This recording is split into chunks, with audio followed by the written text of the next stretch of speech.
Mbappé va mieux et qui s'est entraîné. Il a Donc, plus Bobo au dos. ça c'est va fini, mieux. Bobo Voilà. Tant Alors, mieux. bon, on peut raisonnablement penser qu'il va évidemment jouer Il y a des chances, oui. le match face Donc à l'Autriche. dans un schéma qui est de plus en plus Thuram à gauche, Mbappé dans l'axe. Et Saliba en défense centrale. Aujourd'hui, il y a eu travail Saliba ou Upamecano. Saliba, c'est normal, on sait tous que c'est le meilleur. Que Mbappé joue en pointe, donc ça veut dire que c'est acté dans la tête de Deschamps qu'il ne le sent plus capable de jouer sur un côté, donc ça veut dire qu'on acte le fait que Mbappé soit moins en forme, à tel point qu'il faut en plus mettre Thuram à gauche, alors qu'on sait que ça n'est pas du tout son poste. Côté gauche, c'est pas le top. Et que Thuram n'est pas extraordinaire dans ce rôle-là, mais qui va simplement lui demander de se sacrifier, en gros en défendant beaucoup.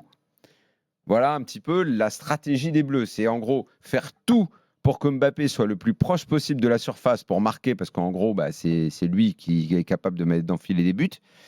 Donc il y a une vraie stratégie que je trouve une stratégie un petit peu par défaut.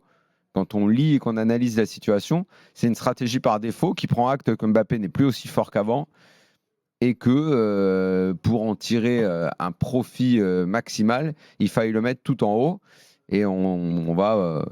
il n'y a pas un mec qui pourrait jouer sur le côté gauche à la limite plutôt que d'aller envoyer un Thuram qui est incapable de passer sur un côté, qui n'est pas un joueur de côté du tout. Je trouve que c'est bizarre. Bon, attendons de voir quand même parce que c'est vrai que c'est assez louche. Lionel, t'en dis quoi toi? Moi, dans l'axe, j'aime pas. J'aime pas Mbappé dans l'axe. Maintenant, lui non plus, il n'aime pas dans l'axe. Je le préfère sur le côté gauche. Alors, côté gauche, tout est relatif. En tout cas, excentré, puis revenir se placer un peu plus axial à côté d'un vrai numéro 9.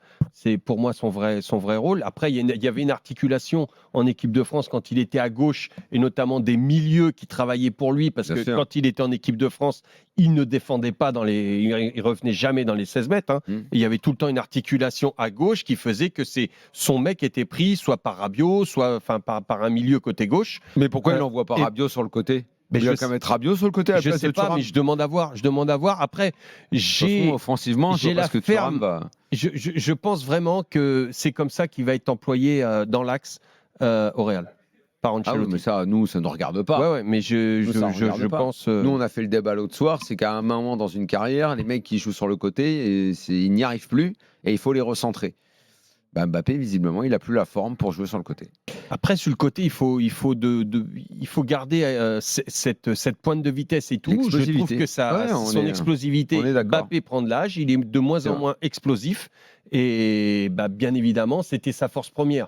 Donc, on disait l'autre jour. Mais lui-même l'a dit. Hein. Lui-même l'a dit. Il a dit il va falloir que je me réinvente dans mon jeu. Il le sait déjà. Hein. Mais on est d'accord que jusqu'à preuve du contraire, il ne nous a pas prouvé qu'il était bon à ce poste-là.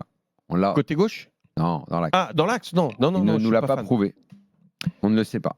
Bon, en confirmation ce week-end pour la compo de lundi. Et puis, Tchouaméni s'est entraîné, a commencé à recourir là. Donc, voilà. Il ne va pas jouer évidemment tout de suite, mais ça veut dire qu'il est sur la voie du retour.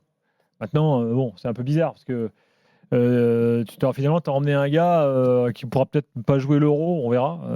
Mais je pense que s'ils l'ont emmené, c'est parce qu'ils avaient des certitudes. Alors, il va peut-être pas jouer le premier match, mais deuxième match, il va être prêt. Ils vont compter dessus pour j'espère, les huitièmes, les quarts. Donc, ça veut dire que Deschamps on le voit comme un titulaire indiscutable, en fait. Je pense. Sinon, il ne l'aurait pas pris. Je pense.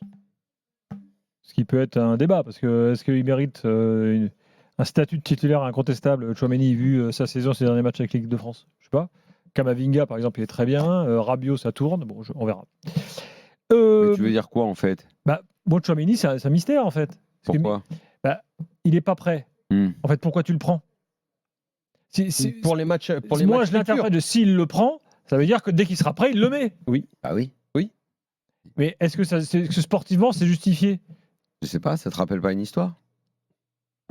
Pour beaucoup moins que ça, on a mis Benzema dehors. Avec Benzema. On l'a mis dehors. Hein? Non, mais moi, dans l'année ou dans les 18 mois qui viennent, je serai devant un tribunal et devant un juge pour avoir justement remis en cause ce qu'il a fait avec Benzema. Alors que ce n'est juste qu'un débat foot, tu vois. Oui. Voilà. Mais bon, visiblement, il faut s'en expliquer devant la justice. Bref, je trouve que ce qui se passe avec Tchouaméni montre bien qu'il y avait un problème Benzema et qu'il voulait s'en débarrasser. Oui, qu'il ait utilisé le prétexte de la sûr. blessure. Bien sûr, puisque tous les médecins avaient dit dès le 8e, ça peut jouer, mais pour plus de sécurité, car là, on ne sait pas pour Tchouaméni. Bah non. C'est quand? Pour être sûr qu'il soit réellement au top. Donc voilà. Donc bon, écoute. Voilà. Pour moi, pas celui-là, le Tchouaméni prochain va pas match. partir dans la nuit. A Non. priori, non. Non. Et je précise que si je parle de cette histoire, je n'ai absolument rien contre Tchouaméni, qui est un type génial et il n'y a aucun problème avec lui. Hein. C'est juste pour comparer les deux situations. Quand tu veux réellement garder un joueur, tu gardes un joueur. Surtout quand c'est un attaquant capable de mettre des buts et tout, même si c'est pour jouer, vu que tu as 26 joueurs à l'époque, même si c'est pour jouer 3/4 d'heure dans une éventuelle finale, ça vaut toujours le coup un attaquant. Surtout quand c'est un attaquant de classe mondiale. Ça vaut plus le coup qu'un milieu de terrain qui, a priori, va pas te faire des diffs de ouf. Hein. Parce que imagine que Tchouaméni puisse pas jouer et qu'il soit rétabli pour les demi. Non, Si si t'es tu le arrivé en- gardes, c'est parce que. Ah oui, si t'arrives en demi, t'as ton équipe. ils savent C'est pertinemment. ce que j'allais dire. Ouais. Mais si tu arrives en demi, Lionel, des grands tournois, t'en as fait. Non, non, mais Généralement, quand tu arrives en demi, c'est que ton équipe, elle tourne. Tu vas pas changer un milieu. je connais Autant bien- un attaquant pourrait rentrer en deuxième mi-temps, mais un milieu de terrain, globalement, il va pas péter un collectif ou un Là, 11 pour déjà en place. Tchouaméni, Daniel, je connais bien le staff médical. S'il le garde, c'est parce qu'il est capable de jouer dans les pas le prochain match, mais pas celui-là qui vient, mais celui d'après. Bon, on verra. On va suivre, on va suivre ça de près. Il va rentrer, et il va pas jouer titulaire dès le départ. Il va rentrer, il va faire des brides de match pour s'installer petit à petit titulaire. Je le vois gros comme ça, je peux me tromper.